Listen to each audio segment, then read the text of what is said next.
Olá, está começando mais um Momento Espírita. A crise financeira mundial tem trazido mudanças no comportamento econômico das nações. Hoje, nós vamos conversar com José Antônio Luiz Balieiro, presidente da USE, sobre alguns aspectos espirituais desta crise. Nós estamos em edição especial nos estúdios da Federação Espírita Brasileira. José, seja muito bem-vindo ao nosso programa.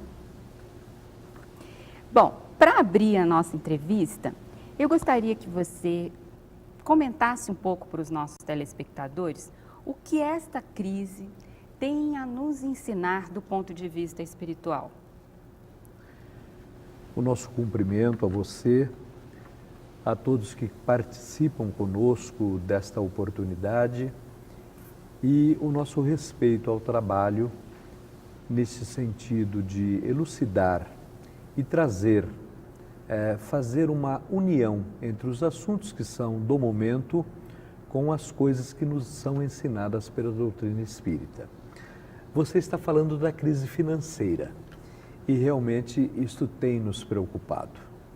Gostaria de inicialmente perguntar o que é crise, se não um risco e uma oportunidade. E toda vez que você se coloca diante de um risco ou de uma oportunidade, você está aprendendo. E aprendendo você evolui, você progride. Então todas as crises que aconteceram em nossa humanidade, e elas são cíclicas, acontecem vez ou outra, tanto é que agora na crise financeira, e que envolve os americanos, eles sempre lembram da outra crise, daquela passada, de 29. Remontando-nos a uma situação para que nós tenhamos ainda aumentado o nosso receio e o nosso medo. Eu gostaria de trabalhar com você, já que o tema é este, de crise como algo cíclico que nos acomete e que vem para que nós aprendamos lições. É claro que quando se fala em finanças, alcança o bolso de todos, no particular e no coletivo, e, evidentemente, nos coloca com interrogações. O nosso presidente, nós mesmos, dizemos que a crise é americana, não é nossa, mas nós vivemos numa economia global. No planeta Terra virou uma aldeia, então tudo o que acontece além nos acomete aqui e provoca grandes distúrbios. Eu diria a você que, no momento, a crise ainda não está tão presente e tão frequente na nossa casa. No Brasil, especificamente. No Brasil. Não influenciou ainda a nossa mesa, mas ela pode chegar. Todavia, vamos nos esquecer do ponto de vista material e vamos cuidar da crise como um fenômeno emocional. E esse, a meu ver, é o momento principal para que nós possamos nos preparar. E já que a crise vem de lá para cá, nós possamos fazer, anteciparmos-nos e procurarmos soluções. O equilíbrio, o planejamento, o pensar sobre a crise, o ver onde ela vai nos aborrecer. Um economista já teria nos ensinado, e é um professor lá de minha terra, Ribeirão Preto, ele diz assim, que quem planeja tem futuro, quem não planeja tem destino. Então, diante das crises que nos acometem, a gente quer ver, ou precisaríamos ver se a gente quer planejar o futuro ou se entregar ao destino. Quem se entregar ao destino vai sofrer, quem tiver planejamento vai ter um futuro. Nesse aspecto do destino, a gente poderia incluir a questão do crédito, porque o que motivou a crise econômica americana foi o crédito fácil e o prolongamento das dívidas, né? Será que essa questão do planejamento não nos lembraria dessa questão do endividamento, da ganância de ter muitas coisas, sem ter uma capacidade, um lastro pessoal para obtê-las? Sem dúvida, sem a capacidade de assimilação. E esse é um dos problemas do crédito. porque a hora que se projeta, não se tem a ideia de uma situação futura definida.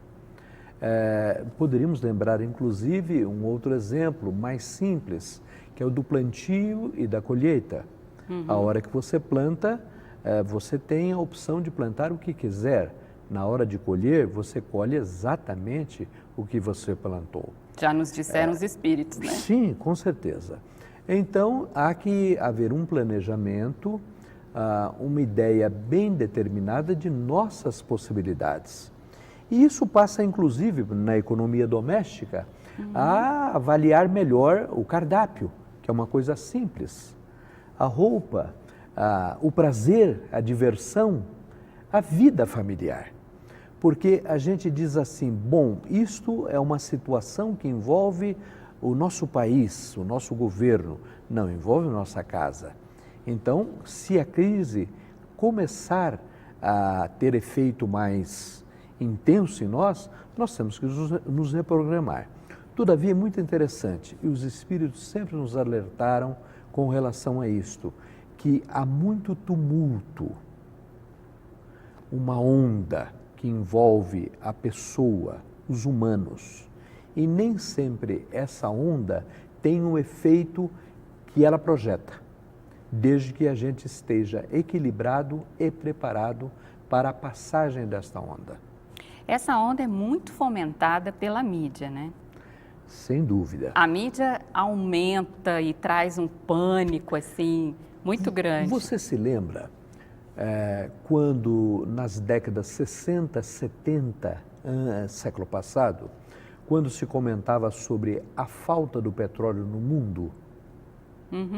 Lembra o horror? Era um verdadeiro medo que se impunha ao ser humano. Passados 40 anos, onde está a falta de petróleo hoje? Com as novas jazidas, com as descobertas. Com as novas tecnologias de extração.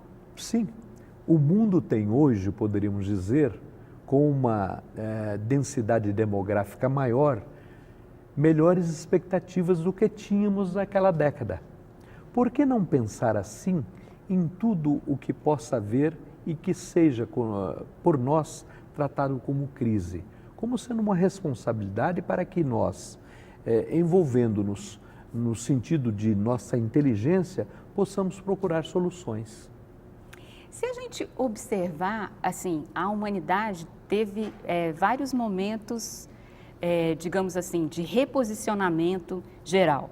A queda, né, do Império Romano, as invasões bárbaras, enfim, o surgimento do Renascimento, enfim, tem momentos em que a humanidade se reposiciona. Você arriscaria a dizer que essa crise seria um momento desse de reposicionamento da humanidade? É um procedimento de ajuste para que valores sejam reconhecidos no seu real significado. Vamos nos colocar diante de uma resposta que os espíritos nos deram com relação ao equilíbrio do ser humano à face do planeta. E eles disseram que para que nós fôssemos, a palavra é exatamente isto, tivéssemos felicidade, vamos dizer assim, para sermos melhor entendidos. Haveria necessidade para a situação material da posse do necessário. E aí nós entramos na crise. Então, a crise atua no banqueiro americano de uma maneira. Porque ele lida só com dinheiros ilusórios. Sim, mas lida com o povo simples e primitivo da África de outra maneira. Lida com o nosso presidente de uma maneira, mas com o presidente da Itália de outra maneira. É a posse do necessário, porque cada um sente o seu calcanhar de Aquiles. Poderíamos passar uma outra imagem, as nossas necessidades de condução. Para você pode ser um carro de último tipo, um carro do ano, mas para outro pode ser uma caminhoneta que carregue e que faça o transporte de suas necessidades e que atenda aos seus objetivos. Mas será que a humanidade não chegou dentro daquela perspectiva que os espíritos nos dizem, que nós estamos saindo de um planeta de provas e expiação para um planeta de regeneração? Esse não seria um momento para a humanidade? Claro, isso é uma expectativa, né? É uma expectativa. Não sei se a humanidade tem amadurecimento para isso. Para repensar na igualdade, né, das condições de vida no planeta? Esse é o caminho. Porque para a posse material, nós teríamos o necessário para o bem material e para o espiritual, a consciência tranquila e a fé no futuro. A hora que nós pudermos, assim, fazer um estudo minucioso de consciência tranquila e de fé no futuro, nós nos colocamos e nos enquadramos dentro disso que você aponta e registra. E veja bem, tudo isso passa por uma fase muito interessante e, primeira, qual a razão de tudo isso? De onde deriva o mal-estar? De onde deriva esse desequilíbrio? É o egoísmo. Um dia, alguém lá atrás, no mercado imobiliário, viu uma oportunidade de ganhar dinheiro a mais do que precisava. Para o seu bem próprio. E investiu. Não havendo a validade do ponto material com a mesma preponderância do ponto moral e espiritual, porque você não estava sendo equilibrado em sentido de igualdade, trazendo muito mais para si, sem fazer com que o outro pudesse também ser beneficiado com isto, você cria um desequilíbrio provocado pelo egoísmo. Por isso os espíritos disseram que do egoísmo se derivaria todo o mal e tudo o que acontece conosco. Nesta projeção, para vencer este egoísmo, nós temos que mudar a instituição, o governo, mas nós não temos que mudar a instituição e o governo, é o homem. Porque é o homem que as faz, né? Mudando o homem, nós chegamos a isto. Mudando o homem, você chega ao mundo de regeneração, que é o que você aponta. E esta é realmente uma fase de transição, onde a crise financeira, a crise da educação, a crise da moral, a crise da ética, a crise que avassala o ser humano e que complica o relacionamento das pessoas, não te permite um avanço. A hora que o homem se reformula, se projeta nesse valor espiritual de consciência tranquila e fé no futuro, ele vai exatamente promover o mundo de regeneração, mas ao longo de sua própria transformação, que vai beneficiar os outros. Eu ia dizer contaminar, mas o termo não ficaria bem. Não é porque... Não ficaria bem, mas iria sim indo de um para o outro e avançaria numa proliferação muito benigna para todos os seres humanos. Bom, Balieiro, será que esse momento de crise não estaria apontando o aparecimento do Brasil dentro daquela posição de liderança que nos diz a obra de Francisco Cândido Xavier, Brasil, Coração do Mundo, Pátria do Evangelho? E eu vou te pedir para responder após o intervalo. Aguarde um momento só. Nós estamos em edição especial nos estúdios da Federação Espírita Brasileira, conversando com o presidente da USE, José Antônio Luiz Balieiro. E nós voltamos já com mais questões sobre os aspectos espirituais da crise financeira internacional.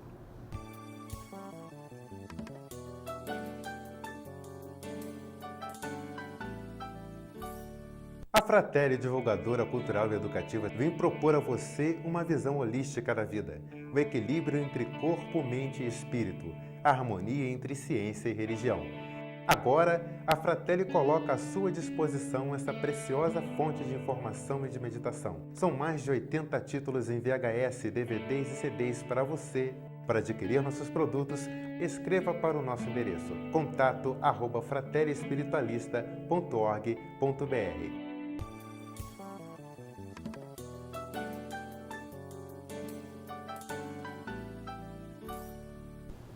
Voltamos com o Momento Espírita, em edição especial nos estúdios da Federação Espírita Brasileira.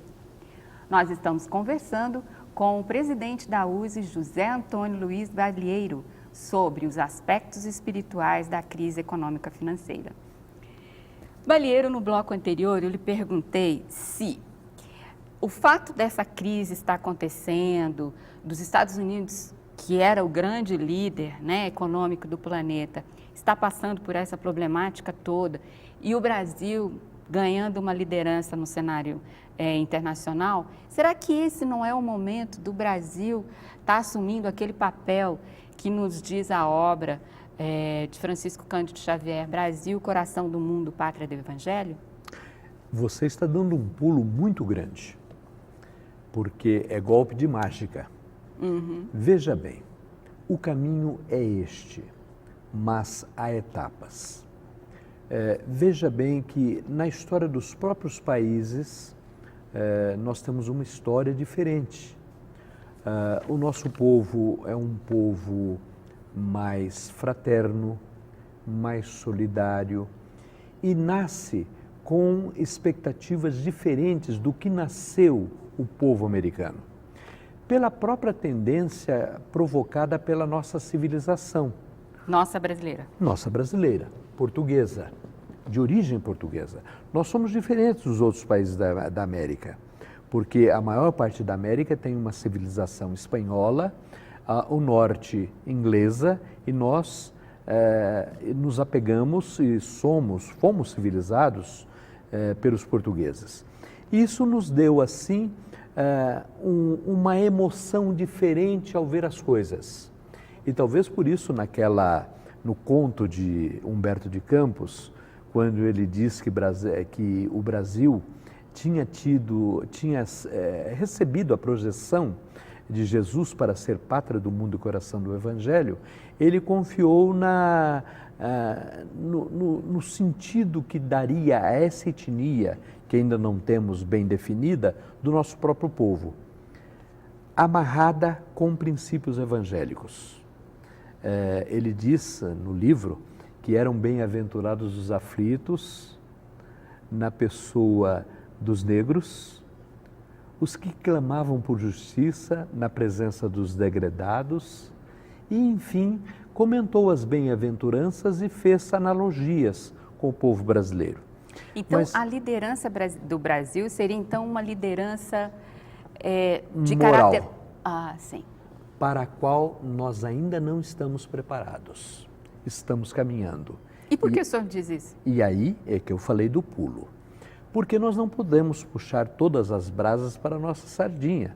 Então, há um trabalho a ser feito em cima de tudo isso. E o trabalho é pessoal, individual, de transformação, de vivência na ética e na moral. Porque nós não podemos deitar em berço esplêndido e dizer que nós estamos sendo bem-aventurados por isso ou aquilo. Nós temos que fazer por onde, provocar, agir, construir esta realidade do Brasil. Creio nela, nós espíritas confiamos nela, mas é um trabalho ainda a ser efetuado. Melhorando as nossas instituições a partir do nosso lar, passando pela nossa sociedade, com o nosso comprometimento com os órgãos governamentais, com a própria administração pública, se assim você o quiser, mas melhorando, acima de tudo, a nossa performance individual, para que, através desta melhora, nós possamos, então, sim, marchar para dar ao Brasil essa projeção. Já temos fatos que nos levam a dizer que este ideal está a caminho. Por exemplo, a evolução do movimento espírita, não por ser um movimento espírita, mas pelo lema que trazemos conosco: trabalho, solidariedade, tolerância. Caridade. Que em dias atuais nós poderíamos substituir tolerância por aceitação, a própria caridade, que é fundamental, porque sem a caridade a sociedade não progride e é um caminho. A sociedade só progride com fraternidade. Com fraternidade ela tem progresso. Com o progresso, ela é igual e livre. Sendo igual e livre, nós podemos considerar o outro, aceitá-lo e sermos caridosos com ele. Sem o outro não há caridade. Então, quando a gente fala em crise financeira, nós estamos falando em caridade. Ah, sim. Porque vai faltar alguma coisa para alguém. Então, o que na crise financeira atual os Estados Unidos oferecem ao mundo atormentado?